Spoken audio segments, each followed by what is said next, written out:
Hello, this is Aaron from AaronOnAutos.com, and today we're looking at a 2019 BMW 7 Series. This is a beautiful car.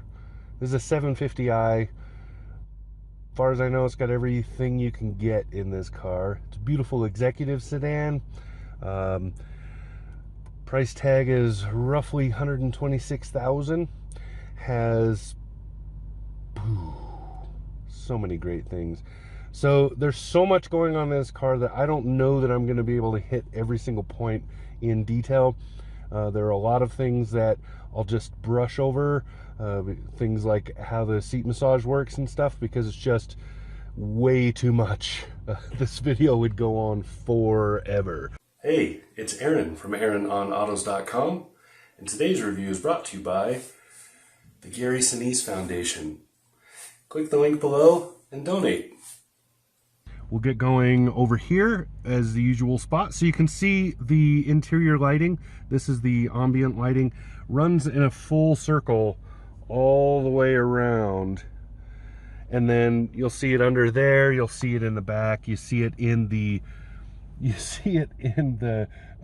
window up here. So you see it in both of the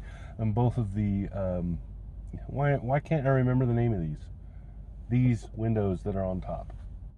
Yeah, sunroofs. See them in both of the sunroofs. So anyway, wonderful car for ambiance, for feel, and I'll get into more of that. So you can see also first of the wood, and then the brushed here with the door handle. So nice little thing. And then hidden up here, that's kind of hard to see, is these are the door locks. You will rarely, if ever, need those, just because I'll explain, but it does everything for you, as a car like this should. Down here, so you see these are the side mirrors right here. You choose which one right there, and then you can fold them with that. And then here are the windows. Automatic all the way around, both up and down. Over here you have a window lock. Over here is window shades. So this actually runs the rear window shade. So for the driver, that's the most important one. So this deploys and drops the shade that covers the rear window glass, the back glass on the car. It also goes down automatically when you go into reverse, and as far as I know, that's it. There's also control for that same thing in the back seats. Because this is an executive car, the back seats have a lot of control that they wouldn't otherwise have, and I will get back there and show you that.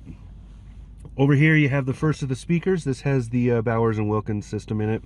Down here is the deck lid release. So you push it to open the trunk, is the Americans, right? We're Americans, so we say trunk. And then you pull it to lower it if you're in the car when you want to do that. Down there, you pull that twice. That's the engine. So that pops the hood, and then you can see the huge. Look at the size of my foot. Let me point at it. Size of my foot versus the dead pedal. It's a gigantic dead pedal and perfectly placed because, you know, Germans. Down here, a little harder to see as well. So these are seat memories, right? So this one first allows you to do this and then use the seat controls on your seat down there to adjust the passenger side. So it gives the driver the ability to adjust the passenger side without having to reach across. And then you have the set button and memory buttons. So you have two memory settings, you set them with that. And then this actually activates seat massage. And then when you turn it on, you see those three things like you would have with seat heaters or something. Those are the level of massage. So kind of cool. It pops up a screen on the infotainment that shows you a little bit more. I'll show you some of that screen, but like I said, I have to gloss over a lot of stuff because there's just too much. So first of the vents, you can see the ambient lighting is still there. You can see the vent control right here. And then down, we're looking at the lighting controls. So it's on automatic right now. You can do it as you wish right there. This is the dimmer here, and then here is the marker lights, or the interior light, marker light. That's what I want to say. So you see two different settings for that, right? So you see two different lights. You see the up and down, right? Brighter and not as bright. Or here's nothing. Now, looking at the steering wheel. So the steering wheel here, beautifully done. You see there's stitching, leather in the middle. Wonderful, wonderful look. So over here, we have the controls for cruise control and speed limiting, which is kind of like cruise control in reverse. Talked about that before. This is your distance for adaptive cruise. This is set and up or speed up and slow down. Here's your set button. Here's your reset and your cancel button. This is the lane keeping here, and this is the cruise control mode. So you can swap between regular cruise control and the adaptive cruise control using this. Over here and by the way, you can live swap in this car, something I haven't seen before. Over here is your mostly infotainment controls. So this controls the volume. This is moving back and forth on the tracks, up and down through those menus. Telephone here. This jumps to menus here, and this is voice control here. Now, you can also use this to control the center dash screen, and you do that with this and this for the most part. But you have to get used to how that works. It takes a little bit of time, but honestly, you won't need to change that screen very often. There's also a head-up display in this, and most everything can be done with voice control. You don't even need this button for that, by the way. You can just talk to the car. So you say the keyword, which is, "Hey, BMW." Good morning. See that? What? Never mind. Sorry, I didn't hear that properly. Never mind. All right, see you later. See? Really cool. You can do a lot of stuff with that. I'll get into what you can do with the voice controls more, just a little bit. I won't do too much because, again, kind of stressed for time on this. So there's those controls, and you can use this to go directly to giving a command, or you can say the keyword and talk to the car. Over here, this is the washer wipers. You can see the auto setting right there. So you just go up one, and then beyond that there's some other settings, and then this is the speed control. Only works on one side. You can grip the wheel on the other side, but there's only this tab on the one side. And then you can see it tells you that it's on auto, so if you turn it off, it's not on, right? And then you pull it towards you to squirt the windshield. Here's a paddle shifter. You may or may not use that. This has a big beefy V8 engine. Beautiful, beautiful tuning on that engine. And the transmission is so smooth that you probably will never really shift gears on your own, but you can if you want. Now over here you see there is a little bit of complication going on. So here's a downshifter here.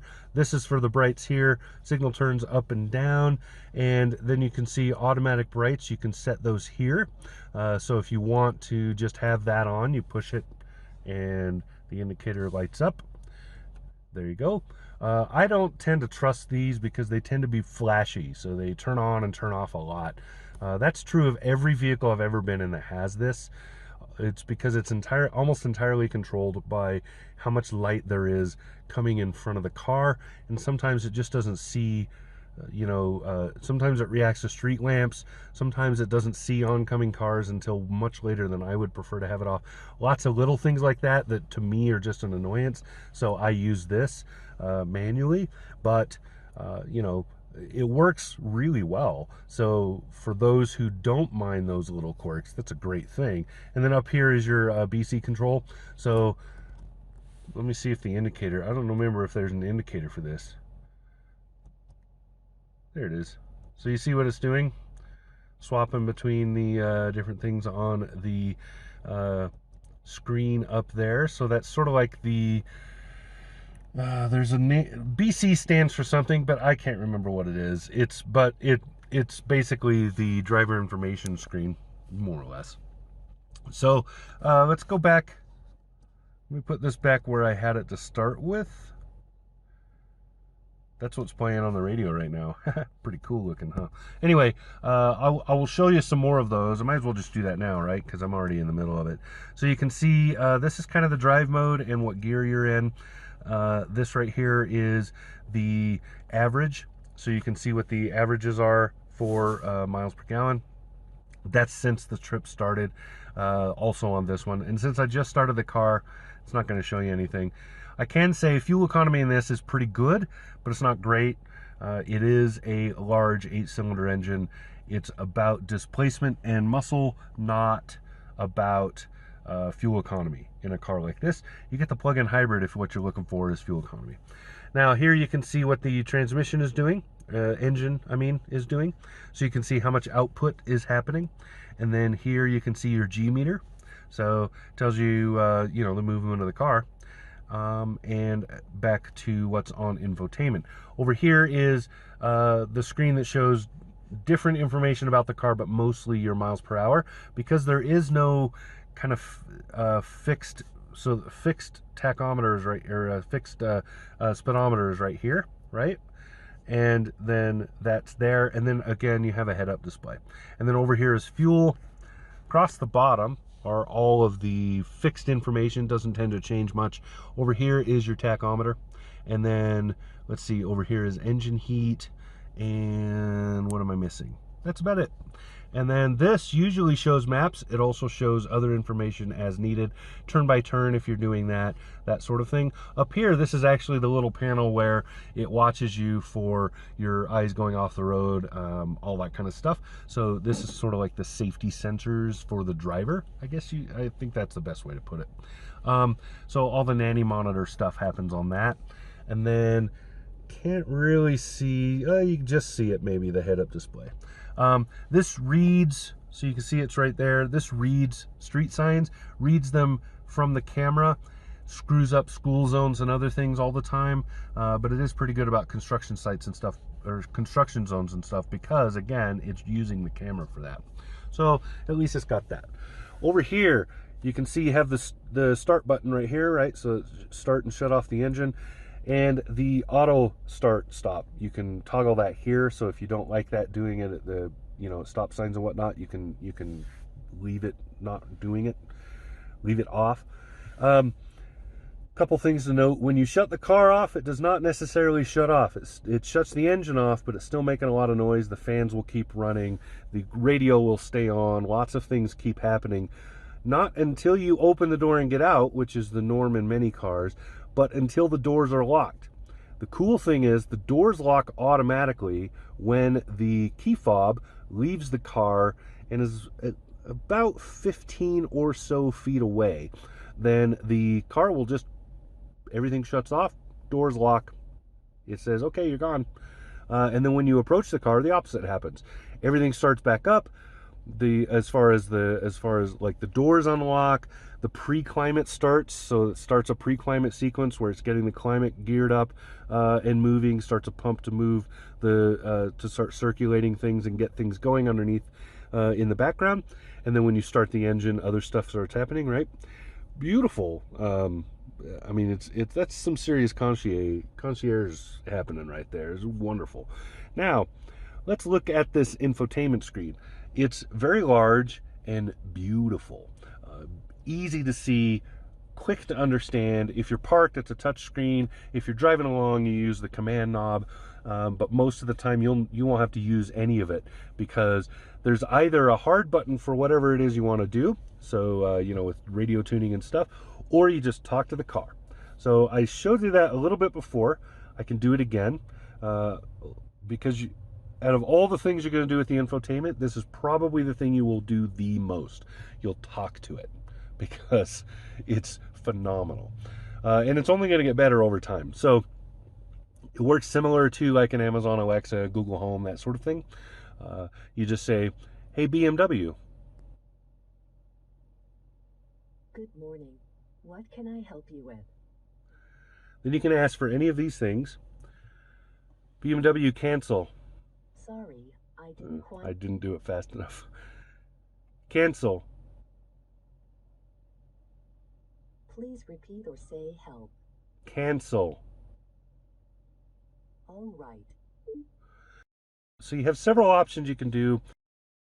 The quick ones that are on the screen, those are the ones you do the most often. You can do other things. You can ask for a specific Sirius radio station. You can ask for a specific name off your contacts list. You can ask for navigation. Excuse me. So you can you can say an address. It's not always correct, but it's pretty close. I tried 5, 6 of them, and it was pretty good at getting the address most of the time. So, complicated street names that may not understand you, and you may have to put those in manually, but most of the time, if it's a regular street, like one of the ones I used was on Lincoln Way here in Cheyenne, easily brought that up, no issues. You can also just use the navigation to search for things. So if you know a business, you can ask for it. So for instance, hey BMW. Good morning. What can I help you with? Navigate to the YMCA. I have found several destinations. Which one should I select? Number 1, please. All right. Our next destination is Cheyenne Family YMCA. Let's go. Check that out. Hey BMW. Cancel navigation. I've ended the guidance. How awesome is that? So there you go. You can do lots of cool stuff like that. You can do neat little things, making quick phone calls, all kinds of stuff. So it's very, very cool, very useful, and it's only going to get better. Now, moving along. So here's your vents, here's your Dukes lights, here's your parking radars. And then you can see you can open and close the vents here. This is an indicator of what is coming out of the vent. So this will show you, assuming it's dark enough for climate to show, for the lights to show up, this will show you where it's blowing, right? So this one's a little warmer, this one's a little more neutral, aiming for that 70 degrees, and then I'll shut it off like that. I'll show you how that stuff works, how to run that, but that's what those things are for. Then down here you have your radio controls. So you have presets here. This kind of goes to the home menu for the radios there. So you push that, ends up there. And then here's your eject, because this is a CD player. Here's back and forth for tracks. Here's the mode. Here's the radio band, so you can swap AM, FM and stuff. Volume here, push it to mute. Down here, climate. So back to where we were. Climate here, you can see the max AC, max defrosts here, front defrost, rear defrost there. This changes the mode, so it decides where it's going to be blowing. Over here is for the passenger side, and then you can see you can sync the two sides, so you want both temperatures to be the same. Recirc, AC. Now this sets temperature on the passenger, this sets temperature on the driver. And then here you can see heated seats, cooled seats, which you can have running at the same time, by the way, which is awesome because it allows you to push heat with the fan. So here's what you can do. This is what I've been doing. You can do like this. So now what I have is I have heated seats on, right? I have them on max. Here I have the fan on low. It is now actually warmer on the bottom of the seat, the butt, right? Because the fan is circulating the warmer air a little bit. Wonderful. Holy crap, is that awesome. I need to turn it off though because it is kind of loud. Relatively. It's loud when you're trying to record. How's that? And then this turns the fan all the way off so you can hold it down and shut down all the climate. So when I had it on before, you can see what it's doing, right? And then I just held this down and that shuts it off. Now, wonderful system, easy to use, really quick and intuitive to understand, so really awesome. Now the passenger, you can notice there's an auto over there. That's because the passenger, if they're not in sync, so if you have just this side on, right, I can sync everything and everything's good. I can undo it. The passenger cannot be synced. So the passenger can now have, I want my stuff blowing specific this way, that way, and not have to worry about it. Also, passenger only can have just their side shut off. See that? So you have full control of the dual zone, not just one or the other. This is what you get or don't get. Pretty neat. When you're paying this kind of money, you want that kind of thing. Over here, this is a wireless charger for your phone, and I'll show you the bougie cover. Whoops. There you go. It's a 2-stage. So you can see this beautiful wood here, right? Wonderful. Now, first stage is like that. So you just have the drink holders. Second stage, you have this. So you can keep something covered if you leave it in here. Wonderful. And then the good key charger that's just automatic, comes on, turns off. Then you can see your USB. Here you see your drink holders. Drink holders are a good size, bigger than they look. You can get a lot in there, and they're clear of everything, right? So the back of the drink holder right there is clear of most every obstruction here. This isn't, but it's far enough away that a round cup is not going to hit it. Awesome stuff. Here's your 12 volt there.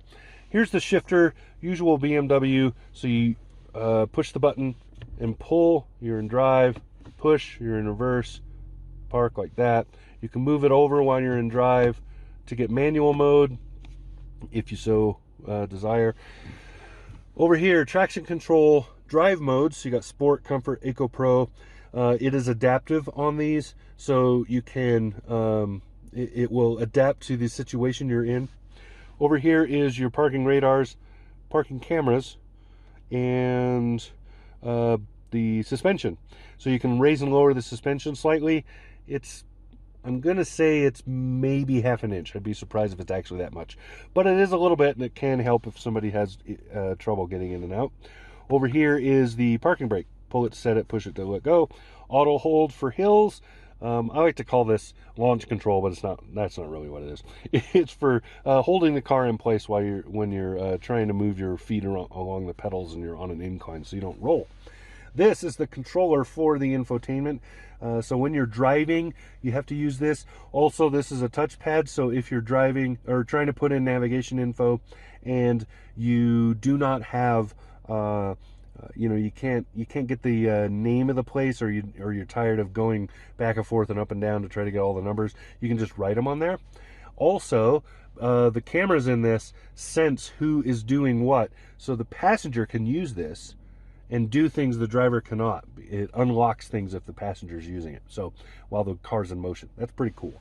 So you have pretty clear what all these buttons are for. Back option, use this occasionally to go to like submenus, and then here is your main menu and maps, media, etc. Pretty cool. I like this. It's useful, and because of the audio cues, so because you can talk to the system and because it is a touchscreen when you're parked, you kind of get the best of everything. I normally don't like these when they're all that is available, but when you have all those options with this system here in BMW, you kind of get the best of everything. It's really great. So moving along, here's some leather. Look at this. Whoa, that's beautiful. Opens up shuttle bay door style, and here you go. This is all-wheel drive, so there is, you can see that this doesn't go very deep. You have a little light there, you have a 12 volt and a charging USB port, and that's about it. These are individual, so you can have one open and not the other. So if my arm is on here and somebody pops that open, it only opens the other side. Pretty cool. So you get the dual armrest. Look at this. Look at the pleating and the stitching on this seat. Wonderful leather. These are adjustable thighs. Excuse me. And then you have full adjustment of all bolsters on these seats. Beautiful work. And look at the flow of the dash and the look of it. I know we've been looking at it already, but this is such beautiful work. Just a great design. Just looks really posh and good. And then you can see the passenger has the similar controls of what the driver had. Lots of great stuff. Seat memory on the passenger side, FYI.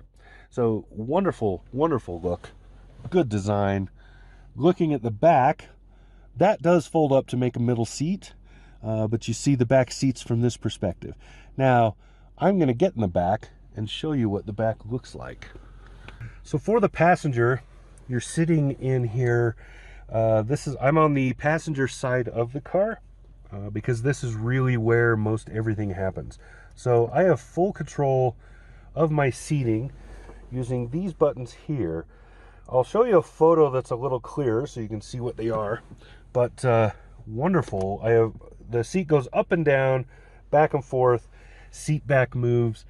I have this big screen here to use for whatever well, there we go.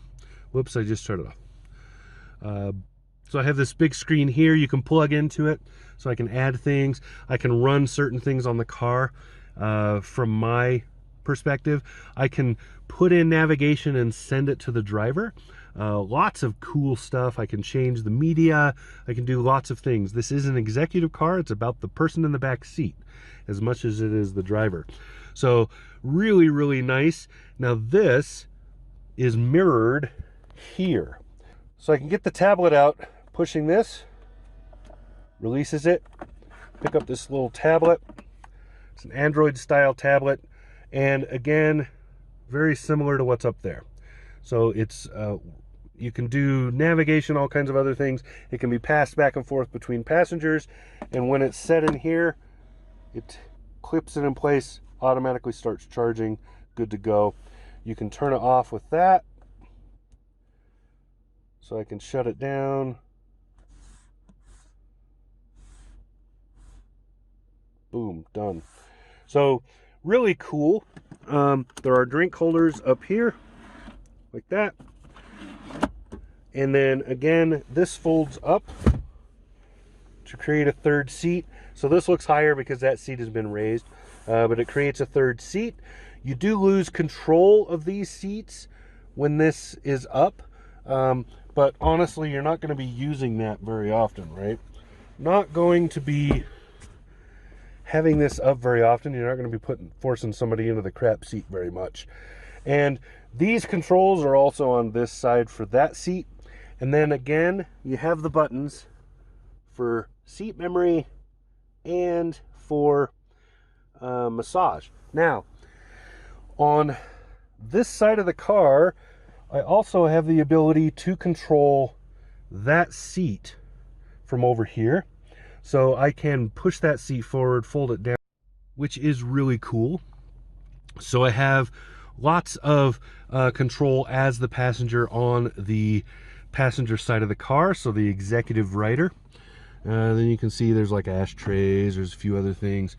Pretty cool. I really like this, and it's easy. So there you go. I think we're done. I'm gonna call it done.